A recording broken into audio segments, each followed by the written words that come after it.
J'espère que vous m'entendez.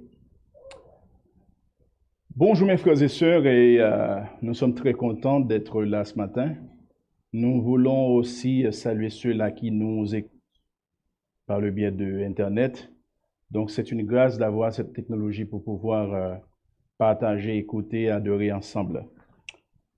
À maintes reprises, j'ai entendu Michel dire, il a raison de parler de notre humilité envers Dieu. Et c'est ce que nous allons, c'est de ça qu'on va parler aujourd'hui. Soumettons tout notre être à Dieu. J'aimerais vous inviter à ouvrir votre Bible dans Jacques, chapitre 4, versets 1 à 10. J'aimerais vous demander quelque chose aussi, de laisser votre Bible ouverte, parce que nous allons vraiment parcourir les paroles de ce passage. Jacques 4, versets 1 à 10. D'où viennent les luttes et d'où viennent les querelles parmi vous?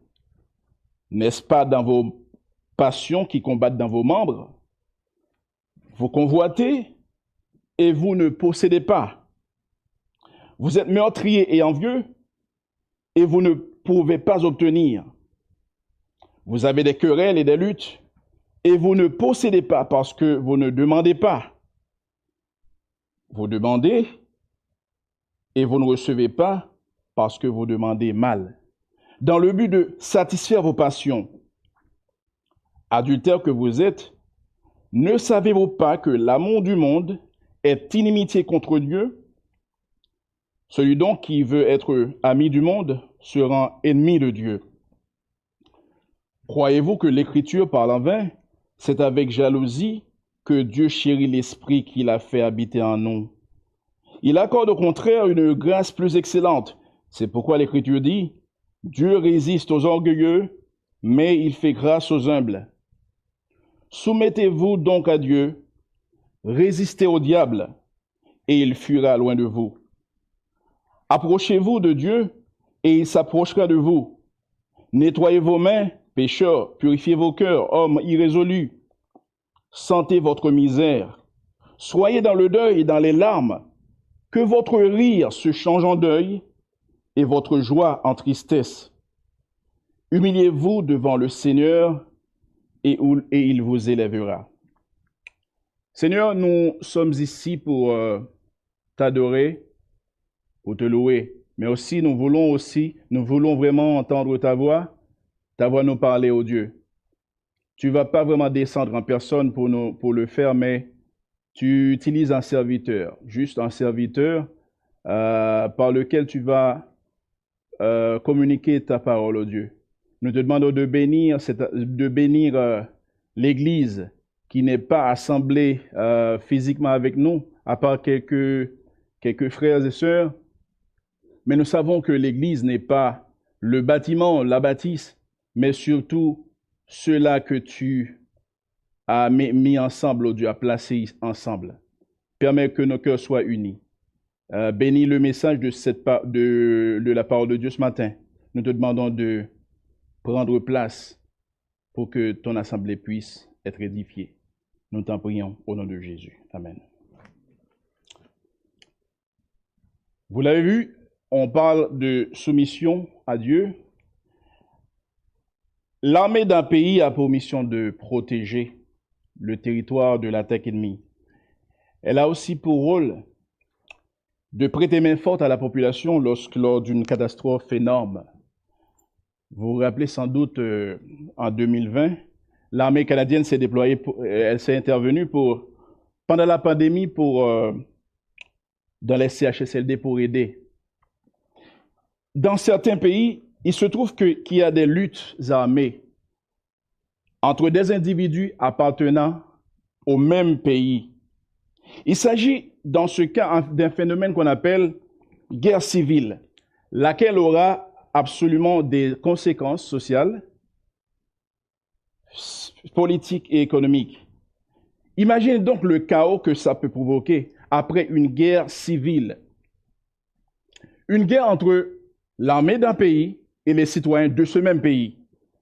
Jésus dans Marc 3, verset 24 nous dit, « Si un royaume est divisé contre lui-même, ce royaume ne peut subsister. » Quand Jésus a appelé les 12 disciples, il leur confiera par la suite une très grande mission, celle de répandre la bonne nouvelle dans toutes les nations, de telle sorte que tous les croyants du monde entier constituent l'Église que nous avons aujourd'hui.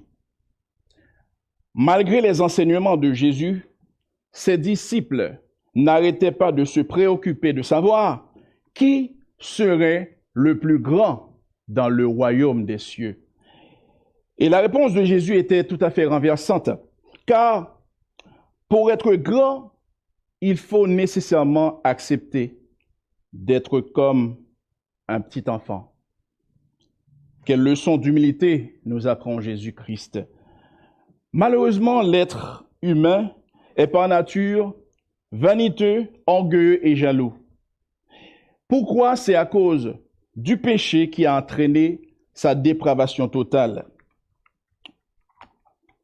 La question qu'on peut se demander ce matin, est-il vraiment possible qu'un croyant puisse s'attacher à la vanité, à l'orgueil et à la jalousie?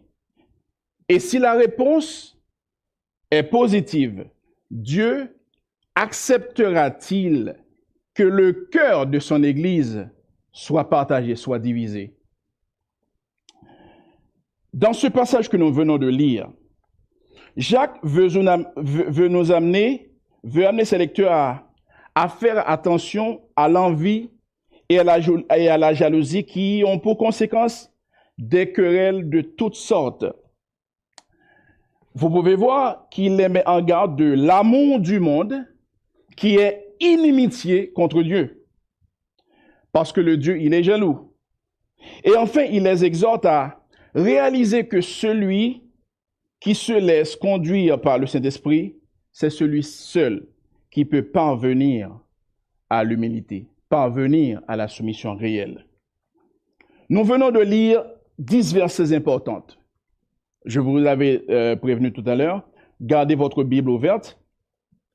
Les 10 versets que nous venons de lire sont très importants et en les explorant, nous pouvons constater que l'auteur semble identifier un problème majeur au sein de l'Église. Ensuite, il présente les conséquences qui y sont rattachées. Enfin, il propose une solution ultime. Le problème est le fait que, au sein même de l'Église, malheureusement, il y a eu des querelles, des conflits causés par l'orgueil et la jalousie. Et par voie de conséquence, Dieu, vous le savez, Dieu s'oppose aux orgueilleux. C'est un principe divin. Dieu s'oppose aux orgueilleux. Mais Dieu, malgré l'opposition qu'il peut établir, qu'il peut ériger vis-à-vis des orgueilleux, il ouvre une voie. Et c'est cette solution qui est importante que nous devons comprendre. La solution ultime consiste à s'humilier devant Dieu pour trouver grâce à ses yeux. Rappelez-vous, si Dieu s'oppose aux orgueilleux, en revanche, il peut faire grâce à ceux qui s'agenouillent, à ceux qui sont humbles devant lui. Pendant le temps que nous allons passer ensemble, nous allons aborder 3 vérités relevées dans le passage. La première vérité est la suivante. Le croyant qui veut vivre pour Dieu évitera de satisfaire ses propres passions. C'est ce que nous trouvons dans les versets 1 à 3. D'où viennent les luttes et d'où viennent les querelles parmi vous? N'est-ce pas de vos passions qui combattent dans vos membres? Verset 2. Vous convoitez et vous ne possédez pas. Vous êtes meurtriers et envieux et vous ne pouvez pas obtenir. Vous avez des querelles et des luttes et vous ne possédez pas. Pourquoi? Parce que vous ne demandez pas. Vous demandez et vous ne recevez pas parce que vous demandez mal, dans le but de satisfaire vos passions. Jacques a toujours cette habitude de poser souvent des questions pour allumer l'attention de ses lecteurs. Ici, il confirme dans sa réponse que les luttes et les querelles proviennent de nos passions qui règnent dans nos membres. La mention de lutte et de querelle, mes chers amis, dénote l'idée de la présence réelle et inévitable d'un ennemi, d'un adversaire. Quand dans une communauté, ceux-là qui ne connaissent pas Dieu, ils se mettent à quereller, on voit que c'est quelque chose de normal, de naturel. Parce que l'homme de nature, il est égocentrique et égoïste. Mais quand il est question de chrétiens, de croyants, alors là, il est clair que les frères et les sœurs, ils se trompent d'adversaire. Par rapport aux luttes, voici ce que dit la parole de Dieu dans Éphésiens 6, versets 11-13, que vous pouvez noter, chez vous, vous pouvez relire. Éphésiens 6, versets 11 à 13 nous dit, « Revêtez-vous de toutes les armes de Dieu, afin de pouvoir tenir ferme contre les ruses du diable. » Ici, là, nous voyons que Dieu est le pourvoyeur d'armes. C'est lui qui nous donne les armes. Et le but, c'est de pouvoir tenir ferme, de pouvoir résister contre les ruses du diable. Remarquez bien, pas juste contre le diable, mais plutôt contre les ruses du diable. Cela veut dire que le diable, il est rusé. Il utilise toujours des artifices.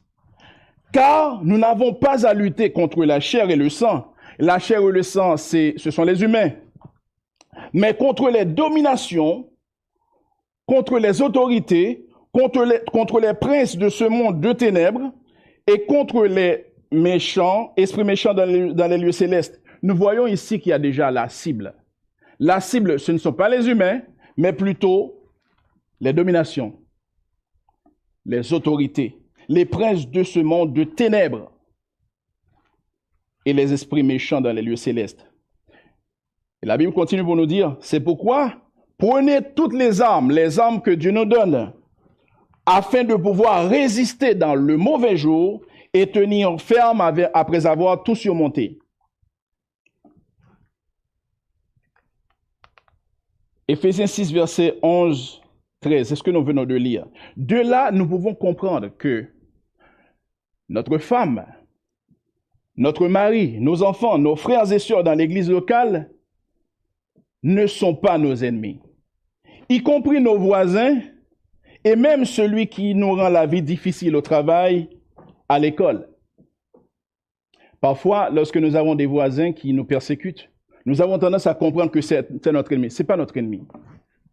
Parce que ces gens-là, ces personnes sont parfois des pions utilisés par l'adversaire, le diable. Ces personnes sont des gens créés à l'image de Dieu, comme nous. Les querelles dans les assemblées peuvent être assimilées à une sorte de guerre civile dans l'église locale.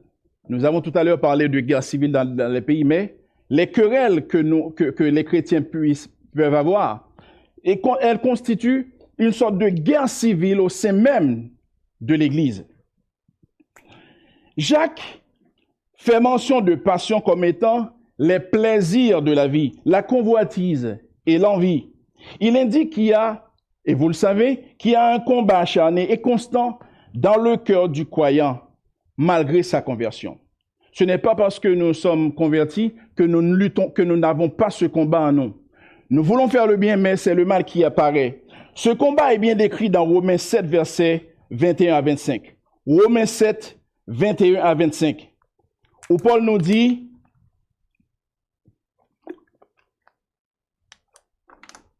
Romains 7, versets 21 à 25, « Je trouve en moi cette loi. Quand je veux faire le bien, le mal est attaché à moi. » C'est tout à fait naturel parce qu'on est chair. Le mal est attaché à moi. Car je prends plaisir en tant que chrétien Nous prenons plaisir à la loi de Dieu, car je prends plaisir à la loi de Dieu, selon l'homme intérieur, d'après le Saint-Esprit. Mais je vois dans mes membres le fait que je sois chair, une autre loi qui lutte contre la loi de mon entendement et qui me rend captif de la loi du péché. J'ai tendance à être prisonnier du péché. Misérable que je suis, qui me délivrera du corps de cette mort? Grâce soit rendue à Dieu. Là, il y a quand même une solution. Grâce soit rendue à Dieu par Jésus-Christ, par le moyen de Jésus-Christ, notre Seigneur. Ainsi donc, moi-même, je suis par l'entendement esclave de la loi de Dieu et je suis par la chair esclave du péché. Voyez-vous qu'il y a déjà une sorte d'opposition, chair et esprit. Sachez, mes frères et sœurs, que la passion dans le cœur de chaque chrétien peut conduire à des combats entre chrétiens au sein de l'Église locale. J'aimerais reprendre ça. La passion dans le cœur de chaque chrétien peut conduire à des combats entre chrétiens au sein de l'Église locale. Prenons par exemple le hockey. Je ne sais pas jouer. C'est le sport préféré des Canadiens. Ça se joue sur une sorte de patinoire spécialement aménagée dont l'objectif de chaque équipe est évidemment de marquer des buts. Et pour être victorieux, chaque joueur doit penser à une chose, à la victoire de son équipe, tout en oubliant sa fierté personnelle. Mais imaginez que les joueurs commencent à s'insulter les uns les autres ou refusent même de collaborer. En conséquence, il sera difficile, voire impossible de gagner le match. Parce qu'en tant qu'équipe, on doit se souder les coudes pour y arriver. Il importe de remarquer que les querelles commencent tout d'abord par la convoitise, ensuite ça s'alimente par une haine profonde qui est un meurtre selon Dieu. Et enfin ces querelles s'installent et explosent visiblement. Cependant, Jacques nous dit que les querelles, les luttes entre frères et sœurs, malheureusement, ont zéro comme résultat. Vous ne recevez rien. Des croyants peuvent devenir meurtriers à cause de l'envie et de la jalousie. 1 Jean 3, verset 14-16. 1 Jean 3, verset 14-16 nous aide à mieux comprendre ce que c'est un meurtrier. Logiquement, un meurtrier, c'est quelqu'un qui tue. Et généralement, c'est quelqu'un qui utilise une arme. Ou elle peut toujours étrangler l'autre personne. Donc, il est là pour tuer. 1 Jean 3, verset 14-16 nous aide à mieux comprendre. Il nous dit, nous savons que nous sommes passés de la mort à la vie. Cela veut dire qu'il y a déjà un passage pour le chrétien. Nous étions morts et nous sommes passés à la vie. Parce que nous aimons les frères. La raison est simple, parce que nous avons l'amour pour les frères et sœurs. Celui qui n'aime pas, malheureusement, demeure dans la mort. Quiconque est son frère, le fait de haïr tout simplement. Pour Dieu, on est meurtrier. Et vous savez, malheureusement, qu'aucun meurtrier n'a la vie éternelle demeurant en lui. Nous avons connu l'amour en ce qu'il a donné sa vie pour nous. Nous aussi, en tant que frères et sœurs, nous devons donner notre vie pour les frères. À force de convoiter, on peut devenir un meurtrier sans utiliser une arme. Jacques nous dit dans cette guerre civile que cette guerre civile ne nous permet pas d'obtenir ce que nous attendons, car les désirs que nous avons à l'intérieur de nous restent insatisfaits. Ce n'est pas parce que nous soyons jaloux, nous soyons envieux, qui va faire en sorte que nos désirs soient satisfaits. Vous ne possédez pas, vous ne pouvez pas obtenir, vous n'avez pas ce que vous désirez, vous ne possédez pas, vous ne recevez pas. En revanche, Jésus nous dit, quiconque demande reçoit. Ça, c'est même ceux qui ne connaissent pas Dieu, ils connaissent ce principe. Vous demandez, nécessairement vous allez recevoir. Comment alors demander pour recevoir? Si nous demandons, c'est un principe divin, nous demandons, normalement nous devons recevoir. Un croyant qui demande à Dieu doit demander avec une perspective de se mettre au service de Dieu en recherchant à lui faire plaisir. Et ceci lui seul. J'aimerais reprendre. Un chrétien qui demande à Dieu doit le faire, doit demander avec cette perspective, cette vision, de mettre ce qu'il aura, ce qu'il doit avoir au service de Dieu. Et tout ce qu'il doit faire, c'est pour la gloire de Dieu, pas sa propre gloire. Paul nous dit dans Éphésiens 5, versets 8 à 10, Éphésiens 5, versets 8 à 10, autrefois, vous étiez ténèbres. C'est ce que nous étions autrefois. Mais maintenant, nous sommes vous êtes lumière dans le Seigneur. Et ça veut dire qu'en tant que lumière, si Dieu est lumière, qu'est-ce que nous allons faire? Nous allons marcher comme des enfants de lumière, car le fruit de la lumière consiste en toutes sortes de bonté, de justice et de vérité. Et la chose la plus importante, c'est d'examiner ce qui est agréable au Seigneur. Est-ce que ce que nous faisons, c'est pour notre propre gloire ou c'est parce que nous voulons que ce soit agréable au Seigneur? Si nous demandons en vue de satisfaire nos passions, pour faire en sorte que les hommes, les frères puissent nous voir, pour mettre le projecteur sur nous, nous alimentons, nous nourrissons la chair qui est le vieil homme. Mais si nous voulons vivre pour Dieu en sachant que tout, absolument tout, vient de Dieu, nos prières vont avoir comme but la gloire de Dieu. Et c'est ce que tous les chrétiens doivent rechercher. Glorifier Dieu dans tout ce que nous faisons. Car à Dieu appartiennent le règne, la puissance et la gloire. Si le croyant, voulant vivre pour Dieu, devra éviter de satisfaire ses passions, il devra aussi choisir son camp. Tout croyant doit clairement choisir son camp. Il a le choix entre celui de Dieu ou celui du monde. Il n'y a pas de neutralité, soit à gauche, soit à droite. Les versets 4 et 5 nous disent, « Adultères que vous êtes, ne savez-vous pas que l'amour du monde est inimitié contre Dieu? » Deux choses différentes, hein? L'amour de Dieu, l'amour du monde et Dieu. L'amour du monde est inimitié contre Dieu. Remarquez bien, celui qui veut être ami du monde, donc on peut faire ce choix. Si nous choisissons d'être amis du monde, automatiquement, nous nous rendons ennemis de Dieu. Ça, c'est très, très clair. C'est vraiment clair. Celui donc qui veut être ami du monde sera ennemi de Dieu. Croyez-vous que l'Écriture parle en vain? C'est avec jalousie que Dieu chérit l'esprit qu'il a fait habiter en nous. Jacques, en commençant dans le verset 4 avec le mot adultère, il semble insulter ses lecteurs.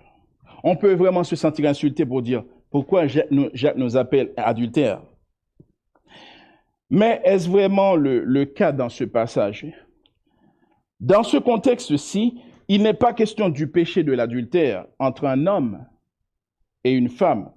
Cela ne relève nullement du domaine de mariage. Nous pouvons constater qu'il y a une opposition claire et formelle qui est faite dans ce passage. Jacques oppose l'amour du monde à celui de Dieu. Il est aussi crucial de voir qu'il n'y a aucune, on l'a mentionné tout à l'heure, aucune neutralité. On ne peut pas dire, OK, je ne suis pas du côté de Dieu ni du côté du monde. Je suis au milieu. Il n'y a pas ça. Soit que vous êtes à côté de Dieu, dans le camp de Dieu, ou vous êtes dans le camp du monde. Nous savons tous que Dieu, et c'est un verset que tout le monde vous connaissez par cœur, que Dieu a tant aimé le monde, qu'il a donné son Fils unique, afin que quiconque croit en lui ne périsse point, mais qu'il ait la vie éternelle. Vous connaissez ce verset. Et ce verset, il est vrai, il est juste. Jean 3, verset 16. Mais remarquez quelque chose. Si Dieu a tant aimé le monde, cela veut dire que Dieu, il est amour. Et si nous suivons Dieu, si Dieu aime le monde, logiquement, tout chrétien devra aussi aimer le monde. Cependant, nous voyons clairement que l'amour du monde est inimitié contre Dieu. Est-ce qu'il y a une sorte de contraste? Est-ce qu'il y a une sorte de malentendu? Absolument pas. Tout d'abord, il faut comprendre que amour et monde sont des termes plurisémiques. C'est un langage qu'on utilise surtout dans la linguistique pour montrer que un mot peut avoir plusieurs connotations, dépendamment du contexte. Remarquez bien, un mari qui dit à sa femme, je t'aime, c'est totalement différent si un père dit à sa fille, je t'aime. Et beaucoup plus différent si quelqu'un dit à un poulet, je t'aime. Parce que si vous dites à un poulet, je t'aime, en fait, vous dites le contraire parce que vous n'aimez pas le poulet. Vous voulez manger le poulet, mais vous n'aimez pas le poulet. Voyez-vous qu'il y a vraiment une différence entre le verbe aimer.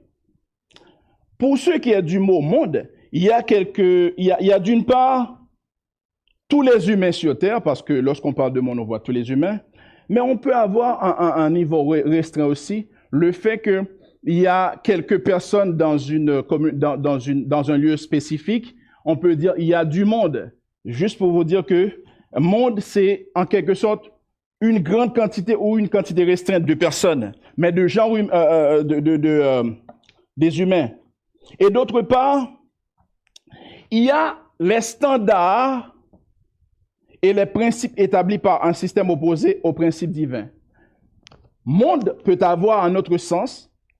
Il faut voir les standards et les principes qu'un système établisse, et ce système est opposé au principe divin.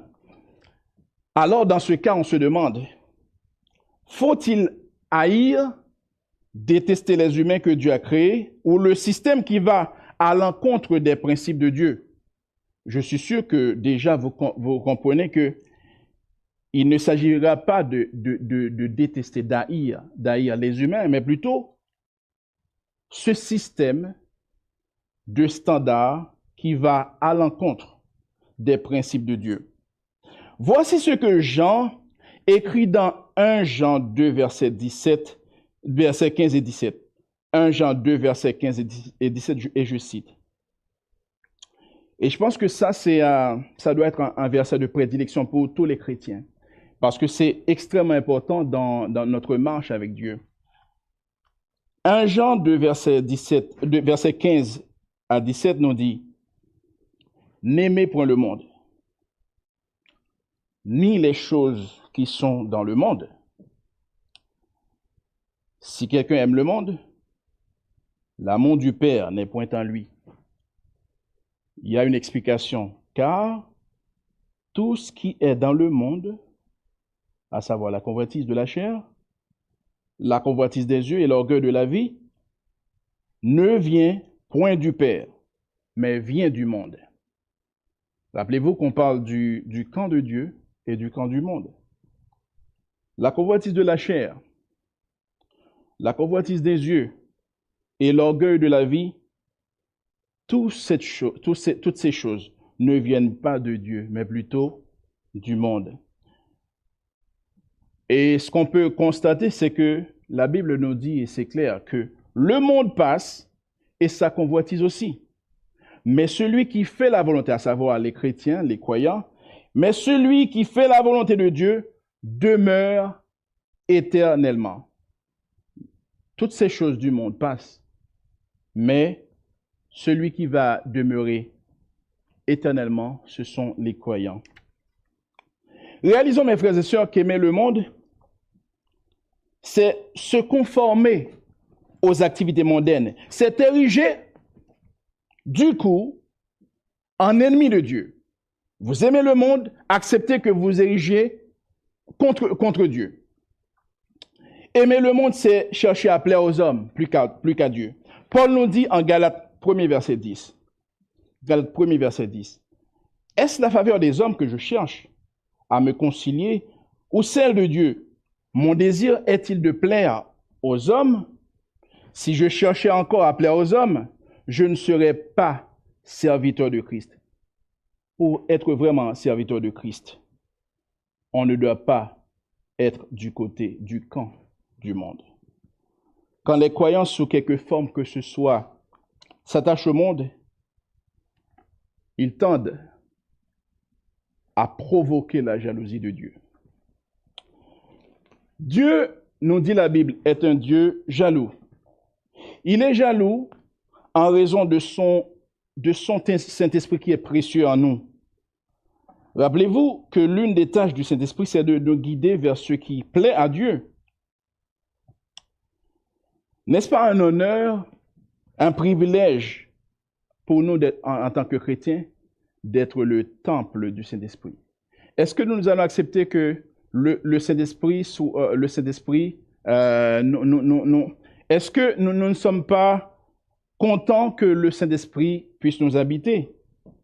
Quelqu'un qui est jaloux se soucie de la personne aimée. C'est sûr que vous avez toujours l'habitude de voir un homme qui aime vraiment sa femme va être jaloux. Tout comme une femme qui aime son mari va être jaloux. C'est quelque chose que nous tenons de Dieu. Mais il s'agit de deux sortes de jalousie, Cette jalousie, le fait de sentir qu'il y a une appartenance, elle a une bonne jalousie, mais l'autre jalousie, c'est le fait d'envier nos frères et sœurs. Rappelez-vous ce que 2 Corinthiens 11, verset 2 nous dit. 2 Corinthiens 11, verset 2 nous dit. C'est l'apôtre Paul qui parlait aux Corinthiens. Et il dit, en effet, je suis jaloux de vous, de la jalousie de Dieu. C'est-à-dire qu'il tient ça de Dieu. Il veut nous voir marcher seulement avec Dieu. Quelqu'un qui vous aime va toujours vous voir à côté de lui. Il va pas vous voir partager son amour. Paul continue pour dire, parce que je vous ai fiancé à un seul époux. Là, il parle à l'église de Corinthe. Et en général, l'église constitue l'épouse de Jésus-Christ.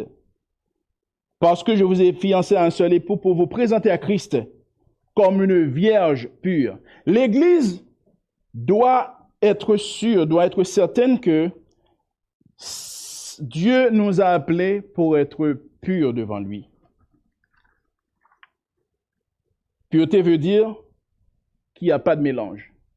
Pureté veut dire qu'on ne partage pas notre cœur à quelqu'un d'autre. Puisque le chrétien a choisi son camp, il doit être en mesure d'identifier son adversaire, le diable, qui est l'instigateur de l'orgueil. Voici donc la troisième et la dernière vérité qui sera abordée. Le chrétien qui arrive clairement à identifier son adversaire, le diable, parviendra à s'humilier devant Dieu. Les versets 6 à 10 nous disent, il accorde au contraire une grâce plus excellente. C'est pourquoi l'Écriture dit, Dieu résiste aux orgueilleux, mais il fait grâce aux humbles. Verset 7, soumettez-vous donc à Dieu, résistez au diable et il fuira loin de vous. Approchez-vous de Dieu et il s'approchera de vous. Nettoyez vos mains, pécheurs, purifiez vos cœurs, hommes irrésolus, sentez votre misère. Soyez dans le deuil et dans les larmes.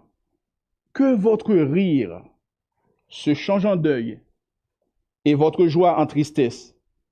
Humiliez-vous devant le Seigneur et il vous élèvera. Nous voyons clairement que Dieu s'oppose catégoriquement aux orgueilleux. Et dans tous les récits bibliques, Dieu châtie sévèrement ceux qui osent s'opposer à lui. Lorsque vous êtes chez vous, vous pouvez quand même relire Daniel 4. Mais nous allons, dans Daniel 4, verset 33, il y avait un roi qui s'appelait Nebuchadnezzar. Ce roi a été chassé du milieu des hommes. Vous savez ce qu'il est devenu? Il mangeait de l'herbe comme les bœufs. Son corps fut trempé de la rosée du ciel, ses cheveux sont devenus comme les plumes des aigles et ses ongles comme ceux des oiseaux. Lorsqu'on s'oppose à Dieu, il y a vraiment deux conséquences. Dieu châtie sévèrement. Dans Acte 12, dans le Nouveau Testament, dans Acte 12, verset 21 à 23, Acte 12, verset 21 à 23, le roi Hérode, revêtu de ses habits royaux et assis sur son trône, a été frappé par un ange du Seigneur parce que le roi n'avait pas donné gloire à Dieu et par la suite est mort, rongé de vers. D'aucuns diront, mais Dieu, c'est vraiment un Dieu sévère. Effectivement, c'est un Dieu sévère, c'est un Dieu juste. Il ne partage pas sa gloire. Mais ce même Dieu, si sévère en revanche, fait grâce aux humbles. Si vous vous rappelez, Jésus racontait une parabole. Il disait, il y avait deux personnes qui allaient prier. L'un était un pharisien et l'autre était un publicain. Un pharisien, c'est celui qui connaît beaucoup la loi. Un publicain, c'est juste quelqu'un très, très modeste. Le publicain, il connaît sa poitrine pour dire qu'il était parfait devant Dieu, qu'il jeûnait 2 fois par semaine, qu'il donne sa dîme. C'est comme si lui, il voulait dire, moi, je suis parfait devant Dieu. Je n'ai aucun péché. Par contre, remarquez ce que le publicain il a dit. Il n'osait même pas lever les yeux vers le ciel. Il se sentait tellement petit. Remarquez ces deux personnes. Le pharisien qui connaît la loi, mais c'était un orgueilleux. Mais le publicain, ça donne l'attitude de quelqu'un qui sait qu'il est petit devant Dieu et qu'il a besoin de la grâce de Dieu. Du verset 7 au verset 10, il y a des remarques surprenantes. Jacques nous propose une solution au problème. À partir du verset 7 au verset 10, vous pouvez voir qu'il y a une série d'impératifs. Impératif, c'est le fait de dire « fais telle chose, fais telle chose ». Voici ce que la Bible nous dit à travers Jacques. Verset 7. « Soumettez-vous donc à Dieu, point virgule, résistez au diable et il fuira loin de vous. Approchez-vous de Dieu et il s'approchera de vous. Nettoyez vos mains, pécheurs, purifiez vos cœurs, hommes irrésolus. Sentez votre misère, toujours des impératifs. Soyez dans le deuil, toujours des impératifs. Que votre rire se change en deuil et votre joie en tristesse. Ici, même s'il s'agisse d'un subjonctif, mais ça a vraiment une valeur impérative. Que votre rire se change en deuil et votre joie en tristesse. Et en dernier lieu, humiliez-vous devant le Seigneur et il vous élèvera. Soumettez-vous à Dieu. Pourquoi?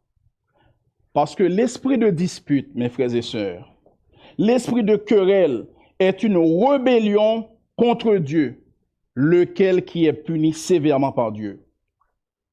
Résistez au diable et il fuira loin de vous. Pourquoi? Parce que le diable est le tentateur. C'est lui qui sème, lui seul, c'est lui qui sème la zizanie et l'esprit de dispute. Rappelez-vous que le diable se sert de ruse. On l'a vu tout à l'heure. Les ruses du diable, il se sert de ruse pour agir. C'est quelqu'un qui agit subtilement. Il agit sans qu'on puisse le voir. Il utilise juste des pions, des humains.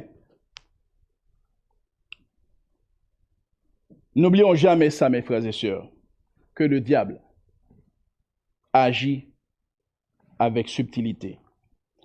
Approchez-vous de Dieu et il s'approchera de vous. Si quelqu'un refuse de s'approcher de Dieu, sachez, mes frères et sœurs, que Dieu n'a rien à perdre. Il est divin, il serait toujours Dieu. Même si quelqu'un ne veut pas de Dieu, Dieu sera toujours Dieu. Dieu veut aussi que nous soyons purs à tous égards. C'est la raison pour laquelle Jacques nous dit, purifiez vos mains, pécheurs. Il s'agit d'un changement de comportement. Les mains, c'est des membres qu'on peut voir. Le cœur, c'est à l'intérieur. Lorsqu'il parle de purification des mains, on voit surtout tout le corps. C'est une façon d'utiliser les mains pour représenter tout le corps. Purifiez vos mains, pécheurs. Il s'agit d'un changement de comportement, d'attitude. Purifiez vos cœurs. Vous qui avez le cœur partagé, il est question d'un changement qui consiste à penser comme le Christ a pensé, à être dans le même état d'esprit que Christ. Est-ce que parfois il vous arrive, et plus tard, Jacques nous dit, de sentir la tristesse? Est-ce qu'il vous arrive d'être triste à cause des choses que vous avez faites ou parfois vous arrive-t-il d'être triste à cause des choses qui attristent Dieu? S'humilier devant Dieu signifie afficher une attitude de repentance, comprendre notre petitesse devant ce Dieu. Michel l'a dit tout à l'heure et j'étais impressionné, ça me rappelle des choses. Un Dieu si grand et nous, on est tellement petits. Lorsqu'on s'humilie devant Dieu, on doit penser à notre pauvreté spirituelle, admettre notre dépendance de ce Dieu infiniment grand. Humiliez-vous devant le Seigneur et il vous élèvera. Nous allons conclure. Nous avons vu que le croyant qui veut vivre pour Dieu évitera de satisfaire ses passions. C'est vrai que nous avons des émotions, mais il ne faut pas assouvir les passions que nous avons. Le croyant doit choisir clairement son camp. Aime-t-il Dieu ou le monde? Si vous demandez à quelqu'un, est-ce que vous aimez Dieu? Un croyant, il va vous dire, oui, j'aime Dieu. Si vous lui dites, est-ce que vous aimez le monde? Il va vous dire, non, il n'aime pas le monde. Mais tout ça se cristallise dans vraiment l'attitude. Est-ce que nous voulons vraiment vivre pour Dieu ou pour le monde? Le chrétien qui parvient clairement à identifier son adversaire, le diable, sera en mesure de s'humilier devant Dieu, de se soumettre à Dieu. Mes frères et sœurs, l'envie et la jalousie provoquent des querelles. Et les querelles ne produisent aucun résultat. C'est totalement vain. Le fait d'avoir des querelles, ça veut pas dire que nous allons obtenir ce dont nous avons vraiment besoin. L'amour du monde est inimitié contre Dieu. La résistance au diable dans ses ruses, les unes plus subtiles, les plus petites que les autres, nous amène à nous rappeler que nos frères et nos sœurs ne sont pas nos ennemis. Jugeons par nous-mêmes. Voulons-nous que Dieu s'oppose à nous ou bien voulons-nous qu'il nous accorde sa grâce? Nous avons vraiment un choix intelligent à faire aujourd'hui. Et pour terminer, si la nourriture et les vêtements sont des besoins essentiels pour le corps, sentez bien plus le besoin de vous humilier devant Dieu, de vous approcher de lui. Parfois, on peut toujours se sentir éloigné de Dieu à cause de nos passions, parce que nous voulons alimenter et nourrir nos passions. Mais il est temps de se dire, il faut vraiment que je m'approche de Dieu. Et s'approcher de Dieu, c'est vous humilier à Dieu. Si l'esprit du monde, orchestré par le diable, cesse la zizanie, Dieu de son côté répand l'harmonie et la paix. Et c'est à cela qu'il nous appelle. Mes frères et sœurs, j'aimerais conclure avec ce verset et j'aimerais que ce verset soit un verset de prédilection pour nous qui voulons vraiment suivre Jésus-Christ. C'est Philippiens 3, verset 16. Vous pouvez toujours ouvrir votre Bible parce que nous allons, c'est ce qui met fin vraiment à ce sermon. Philippiens 3, verset 16. Où Paul parlait aux chrétiens philippiens, il leur disait, seulement au point où nous sommes parvenus, marchons de même pas. Je voudrais reprendre. Seulement au point où nous sommes parvenus, à savoir nous les chrétiens, marchons de même pas. Prions Dieu. Seigneur, merci pour ta grâce, merci pour ton amour envers nous, merci du fait que tu nous as permis de passer au travers un passage vraiment important dans notre vie, dans la vie du chrétien. Merci du fait que tu permets, oh Dieu, que nous puissions comprendre ce que tu veux de nous en tant que chrétiens qui marchent avec toi, oh Dieu. Merci parce que c'est toi qui ouvres le cœur. Permets, oh Dieu, que quelques éléments de ce passage puissent entrer dans les cœurs parce que nous voulons pratiquer ta parole. Pas juste entendre ta parole chaque dimanche, parce que l'Église n'est pas juste chaque dimanche dans une assemblée, dans un bâtiment, mais plutôt des frères qui ont vraiment un cœur attaché, accroché à Dieu. Merci pour ton amour, merci pour ta bonté. Bénis le reste du service. Bénis la journée pour nous. Au nom de Jésus. Amen.